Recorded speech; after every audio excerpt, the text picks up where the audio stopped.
won't ever forget. Yeah, and how did you guys keep this a secret so well? I know there's all that pressure on you, but I mean, it really was a well-kept secret, and that's a hard thing to do in the age of social media and the internet and speculation. And did they threaten you with anything here or what? You had How the did you worst do of it? it though, Andrew. Because you were doing press for months. Yeah, like Out there, man. I'm like out there, and everyone's like, "Why is Andrew Garfield on a press tour just denying Spider-Man? Like these other two films." I'm like, dudes, like look at this stuff. So yeah, no, I definitely think I had the hardest time. you had the worst part of it. Yeah. Thrust into the world just like coincided with having to lie for the sake of that audience reaction. I think so, and I know. I equate it to like, when you're organizing a surprise birthday party for someone that you love and they keep saying, mate, just tell me I hate surprises. I hate surprises, but deep down, they will love the surprise. I justified my ethical kind of like unethical lying behavior. I call it fibbing more than lying. Right. It was I kind of enjoyed it. It was quite fun, and it felt like a game of that game Werewolf or Mafia, where you're the werewolf and you have to convince everyone that you're not. So I kind of like turned it into a little bit of a game for myself. I don't know, and it did result in this kind of like, even though there were all these leaks and all this stuff happening, I think like there was enough doubt in everyone's mind going, oh God, what if it isn't? What if it isn't? What if they don't show up?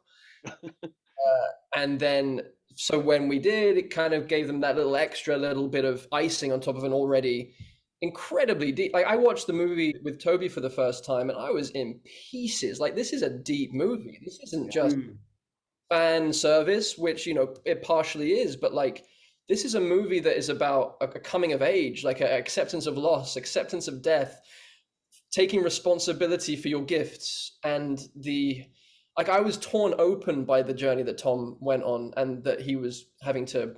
It was just like having to split with his girlfriend and his best friend and sacrifice that in order. It's classic Peter Parker, but it felt totally fresh and totally reimagined. Like his origin, like Tom's origin story, was happening in his third movie rather than his first. Like there's something so profound. So the film, I feel, stands alone without me and Tobey showing up. I hope we enhance it, but like I think John and Tom have made just something actually that is exceptionally moving, especially for young people. I think it's a beautiful film. Yeah, yeah, Tom, it is highly emotional. You have those close-ups of you, with Aunt May, and then beyond, and the whole coda. If you haven't seen the movie, hold your ears, because that ending is really touching. And it's unlike what we've seen before in the Spider-Man universe. So to play that must have been emotional too, I would think. Yeah, I mean, it was emotional. There definitely was a sense for me as an actor that this was the last time that I could potentially don the suit. So a lot of that emotion came from the act of saying goodbye, which is one of the biggest themes throughout this film. So, thankfully, I was really able to draw on my own experience and my own feelings in those moments. But this film also felt like a huge celebration. This movie really is a celebration of 3 generations of cinema. So at times we would be getting into these scenes that were incredibly emotional, that, they're very taxing. And I was so happy to be there that I had to go at it a different way and kind of go, wow, look at my life. Look what's happened to me. I'm working with Tobey Maguire and Andrew Garfield, and we're telling this story. And I would get emotional at kind of how proud I was of the situation that we were in, and that what we were doing, and that I really believed in what we were doing. So yeah, it was tough, but anything hard is worthwhile. And I was happy to kind of really push myself and to make this film more emotional than superhero films have been in the past. But yeah, so a lot of it was I was drawing on my own kind of feelings as we went along. Yeah, Tobey, this feels like a culmination. In fact, I did a little interview with Amy Pascal, and she described it that way. She said this movie is a culmination of 20 years, what began with you and your 3, and now going full circle here. Is that the way you look at it too when you looked at this, that this is like the end of one thing, maybe the beginning of another somehow, but the end here of what you started? Well, I'll say I remember being on set, and it was, I believe, our last day, Andrew, and it was uh, it was really amazing. And I had the awareness of this, the 20 years of history, but looking at um, Amy and Kevin and realizing that they've been there through all the different iterations. And it was really powerful, just personally, it was really powerful. It was powerful for me to be working with Andrew and Tom, and powerful in a legitimately moving, emotional way.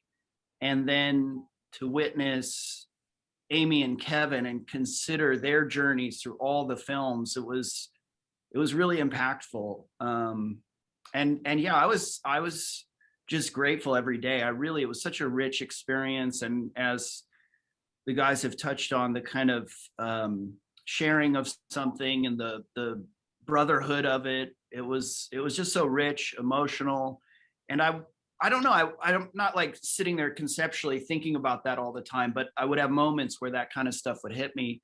Day to day, it was just a beautiful kind of unfolding of this story and these relationships. So I was more just like in that on the day to day, but I'd have these like reflection moments, which were quite powerful and elegantly woven ultimately, because it's actually, you're thinking about taking 20 years of history and revisiting that, and how do you balance all of these things. And each of our kind of series of films have, the characters are, we're playing the same character, but they're also unique, and the way those films and characters evolved in those films are unique. And then to bring all of that together, including um all of our super villains and all of that, it was pretty wild to witness the immensity of all of this history coming together and being put into what Andrew is saying is this, standalone, worthwhile story. And I too just wanted to say, with the coda of the movie, I was really touched emotionally, but also I just thought it had such a sweet elegance to it. Like, that was so amazing. And I agree in terms of the origin story and the kind of coming of age, or you know Tom, your character, stepping into this different kind of maturity and responsibility, and all done with this like really sweet, sad, elegant touch. It was just beautiful. Yeah, it's a remarkable movie the way they did this. I got a big shout out here to John Watts, who I had seen Cop Car, and I think the first time I talked to you, Tom, it was with John, and when you had done the first Spider-Man, and all I could do is talk about this little movie Cop Car that he did, and think, wow, this guy's going somewhere. What was it like working with John on this film for you guys? Andrew and Tobey had not before. Obviously, Tom had. What was that experience like? It's so funny because what Toby just said about the kind of I in those moments of awareness where you realize that we were bringing in 20 years of history and then some into a frame every day. That hugeness that I know that we only got a sense of in moments. And I remember maybe the first time I got a sense of it where I think we were on a scaffolding, and like we were talking to Doctor Strange, who wasn't actually there, and Tom turned to us and said, there's something that doesn't feel quite right about this. It feels a bit awkward, or like we just kind of stood here, and both me and Toby were like, yeah, this feels a little weird. We feel a little odd. And then in that moment, John Watts comes up the scaffolding, goes, that's the movie. That's it. We got it. It's the part of the film. This is the moment, and we're all like, we're insane. Then we weren't seeing what he was seeing, which he then just showed us, and it was just the three of us in our suits in the same frame, and just how profoundly moving that is unto itself for Spider-Man fans the world over. And I think it was at that point where I was like, oh no, people are gonna like this movie a lot. Like, or this element of things. But in regards to the bigness that Toby was talking about, it also mostly just felt very small. Like we were making Cop Car, like we were just doing an independent Spider-Man film. And that's why the tone of these films that Tom and John have